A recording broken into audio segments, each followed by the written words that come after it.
जय हिंद कैडेट्स, आप सभी का स्वागत है हमारे एक नए वीडियो में। आज के वीडियो में हम डिस्कस करेंगे नेशनल इंटीग्रेशन एंड अवेयरनेस के बारे में। दोस्तों, इससे पहले के वीडियोस में मैं वेपन ट्रेनिंग और जनरल एनसीसी के नोट्स आपसे डिस्कस कर चुका हूं। अगर वो वीडियोस आपको देखना है, ऊपर दिए गए आई बटन पर क्लिक करें। तो चलिए वीडियो को शुरू करते हैं।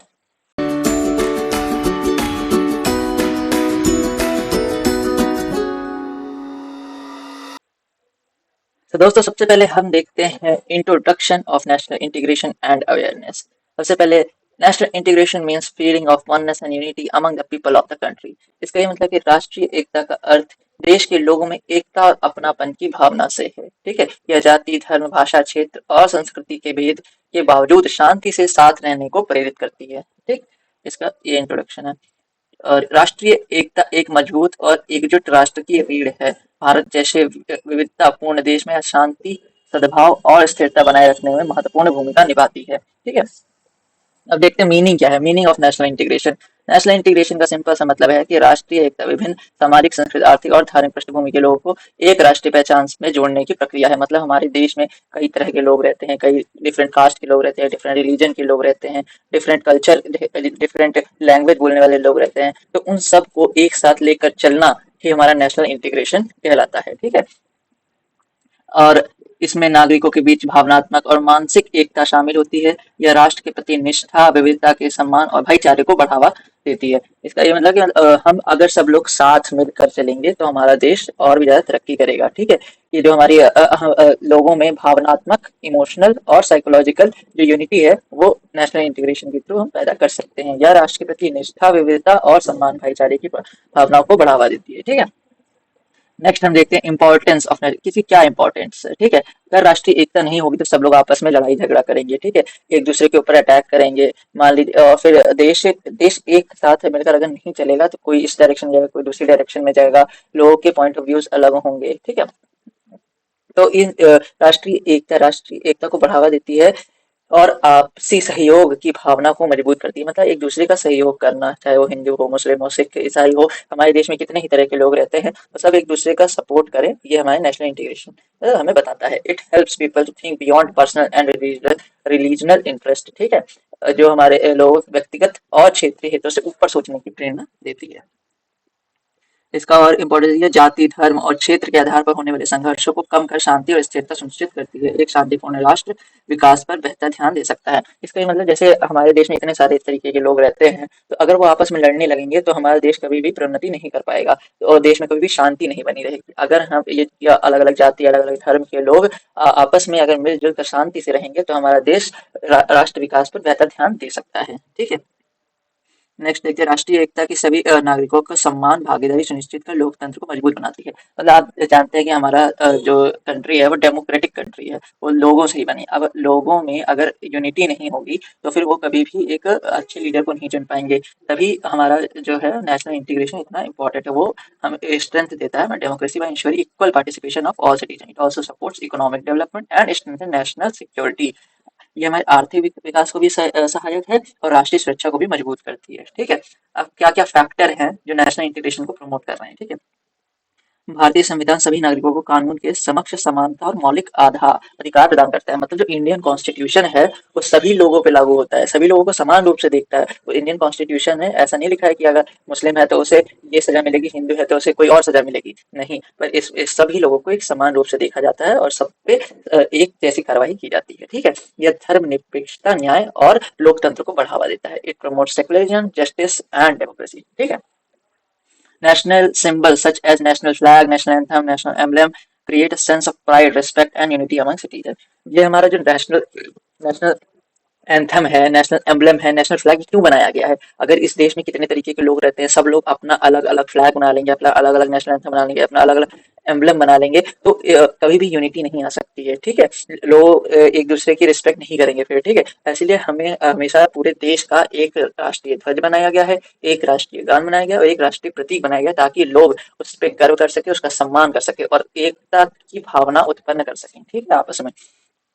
नेक्स्ट हम देखते हैं, education teachers moral values tolerance, discipline and national spirit. ठीक है, शिक्षा नैतिक मूल्य, अनुशासन और राष्ट्रीय भावना सिखाती है। मतलब अगर एजुकेशन से ही हम लोगों में नेशनल इंटीग्रेशन पैदा कर सकते हैं। ठीक है, उनको समझा सकते हैं, उन्हें अच्छी शिक्षा देकर। ठीक है, शैक्षणिक संस्थान और एनसीसी चरित्र निर्माण में महत्वपूर्ण भूमिका निभाते हैं। जो एनसीसी है और एजुकेशनल इंस्टीट्यूट है वो बहुत इंपॉर्टेंट रोल प्ले करते हैं हमारे कैरेक्टर बिल्डिंग में। ठीक है, दिवाली, ईद और क्रिसमस जैसे त्योहारों को साथ मनाने से संस्कृति, एकता और सद्भाव बढ़ता है। हमारे देश में आप जानते ही होंगे, दिवाली सब लोग साथ में मनाते हैं, ईद सब लोग साथ मनाते हैं, क्रिसमस सब लोग साथ में मनाते हैं। तो इससे क्या होता है, जो सांस्कृतिक एकता है और सद्भाव वो हमारे लोगों के बीच बढ़ता है।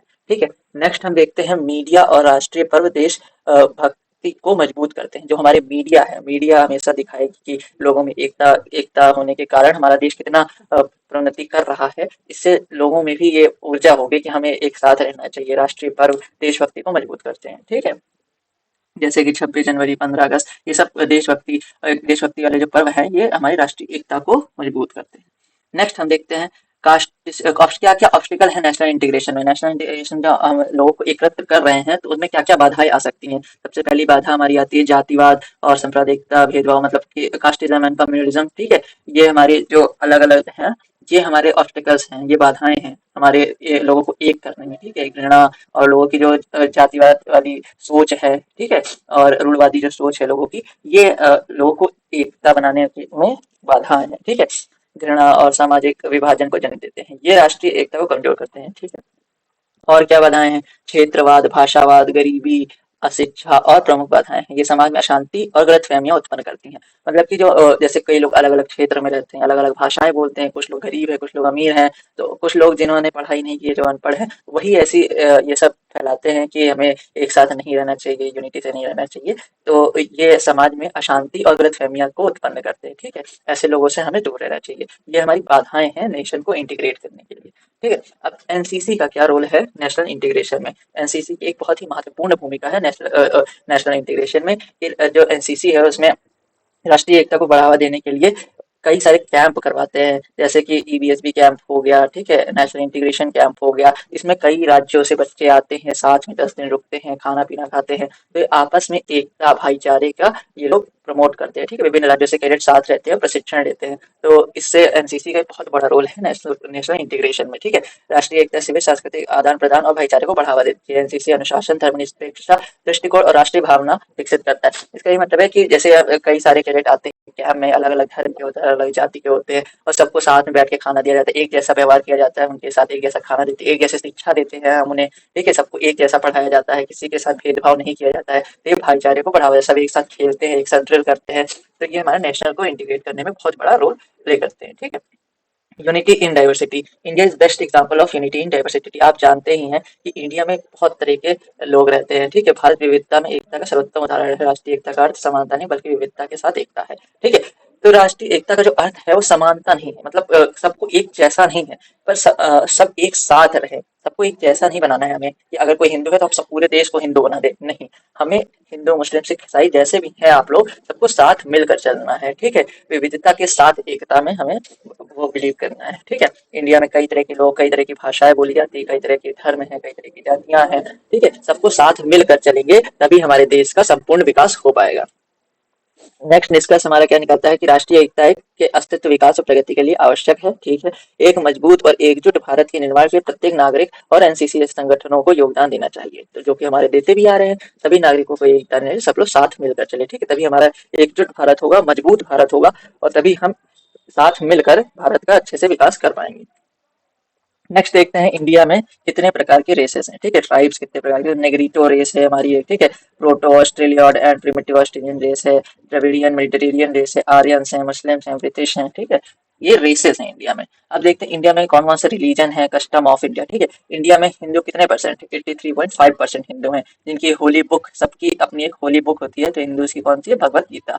ठीक है, नेक्स्ट हम देखते हैं इंडिया में मुस्लिम कितने परसेंट है, 10.7% मुस्लिम है, जिनकी होली बुक होती है कुरान। ठीक है, नेक्स्ट देखते हैं क्रिश्चियंस। क्रिश्चियंस हमारे 2.44% है, जो होली बाइबल। ठीक है, जिनकी होली बुक है होली बाइबल।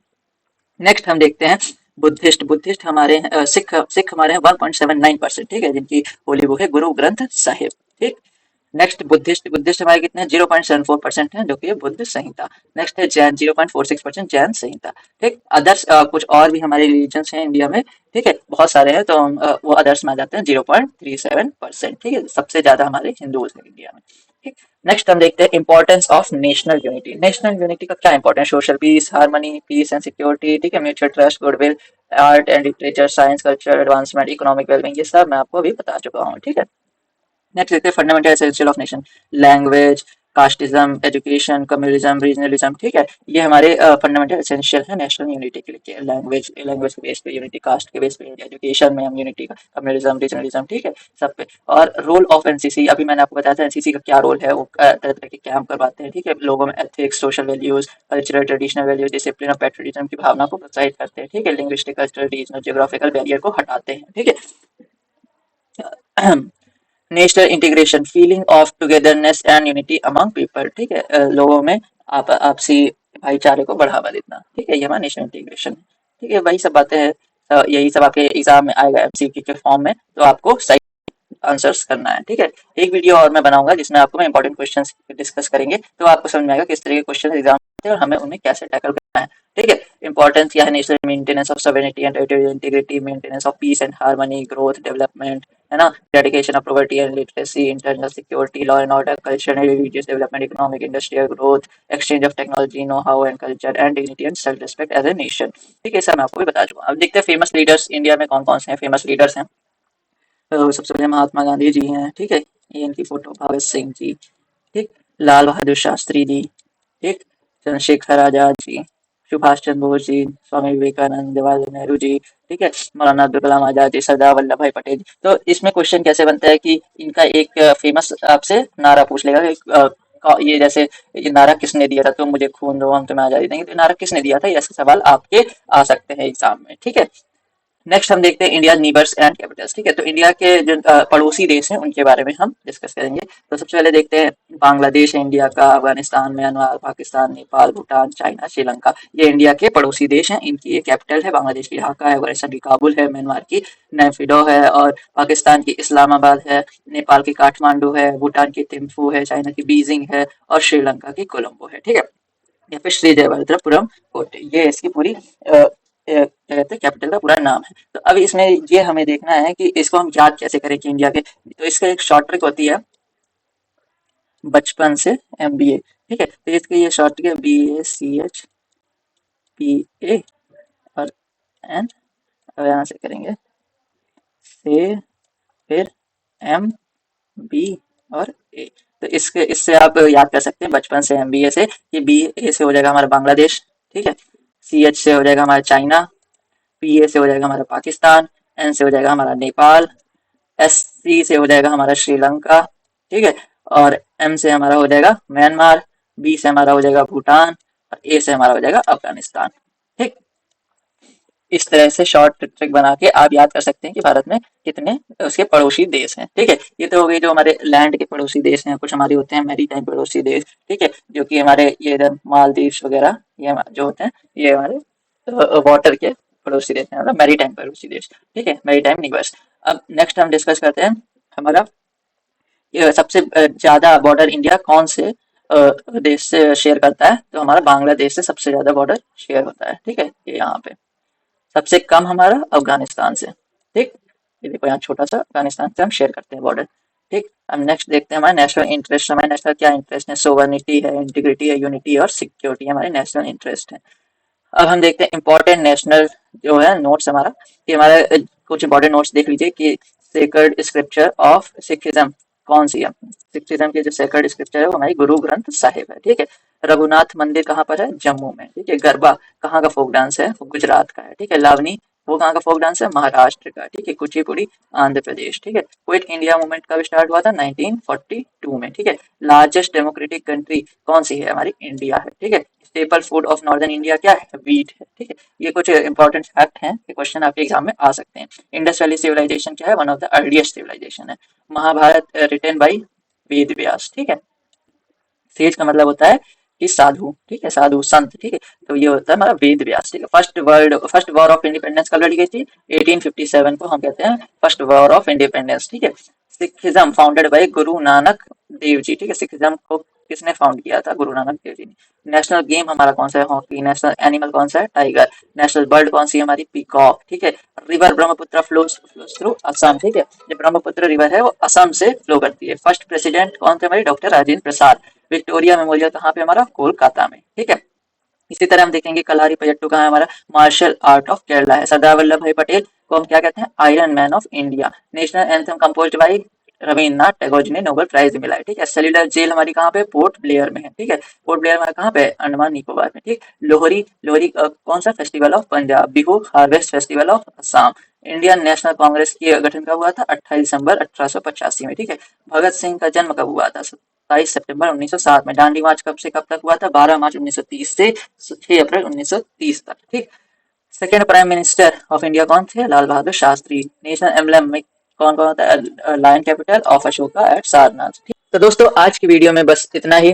अगर आपको ये वीडियो अच्छा लगा हो तो इस वीडियो को लाइक करें, चैनल को सब्सक्राइब करें और वीडियो को ज्यादा से ज्यादा शेयर करें, ठीक है। और आज की वीडियो में बस इतना ही। मिलते हैं नेक्स्ट वीडियो में, तब तक के लिए जय हिंद।